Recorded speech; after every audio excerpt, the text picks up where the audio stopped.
Property కొనుగోలు చేస్తున్నప్పుడు stamp duty and registration charges అని వినే ఉంటారు. ఇవి రెండు ఒకేలా అనిపించినా తేడా చాలానే ఉంది. స్టాంప్ డ్యూటీ అంటే ప్రాపర్టీకి సంబంధించిన ట్రాన్సాక్షన్ పైన, అంటే ఆస్తి విలువ పైన ప్రభుత్వానికి చెల్లించేటువంటి లీగల్ ట్యాక్స్. తెలంగాణలో stamp duty and transfer duty రెండు కలిపి సాధారణంగా 7% దాకా ఉండొచ్చు.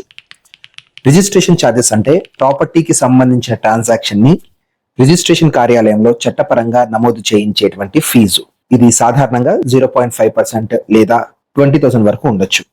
స్టాంప్ డ్యూటీ మరియు రిజిస్ట్రేషన్ ఫీజు అనేది రాష్ట్ర ప్రభుత్వ పరిధిలో ఉంటుంది కాబట్టి ప్రతి స్టేట్ కి డిఫరెంట్ రేట్ ఉంటుంది అండ్ ఇది ఎప్పటికప్పుడు కూడా మార్చబడుతుంది. ఈ రెండింటి గురించి సింపుల్ గా చెప్పాలి అంటే stamp duty is equal to tax, registration charge is equal to service fee. ఈ రెండింటిని కూడా ఆస్తి విలువ పైన లెక్కిస్తారు. సాధారణంగా రిజిస్ట్రేషన్ చేయిస్తున్నప్పుడు గవర్నమెంట్ వాల్యూ పైనే చూపిస్తారు. ఇలా చేస్తే బయ్యర్ కి రిజిస్ట్రేషన్ ఛార్జెస్ తగ్గుతాయి అండ్ సెల్లర్ కి కూడా ప్రాపర్టీ గెయిన్స్ ట్యాక్స్ తగ్గుతుంది. కాబట్టి ప్రాపర్టీ కొనేటప్పుడు ప్రాపర్టీ ప్రైస్ తో పాటు ఈ ఛార్జీలను కూడా ముందుగానే లెక్క వేసుకోండి.